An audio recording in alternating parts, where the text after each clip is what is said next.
You unexpectedly shared a video or a photo to your Instagram story and you need to delete it before finishing upload. So let's see how that. So go to your story, click on any photo. Let me randomly take any pic or you can choose from the camera or camera roll.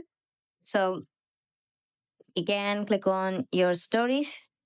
Here you can share and here you can make sure you toggle off and keep it in Wi-Fi, or you can off your connections, or otherwise you can go for the aeroplane mode also.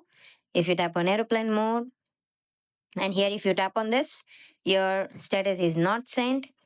Here it is waiting for the connection. So if you click on three dots over there, here three dots, you can delete it. Now the story gets deleted, and again you can go for the access of your Wi-Fi or your mobile connection. This is how you can delete your Instagram story before it finishes uploading. Thank you.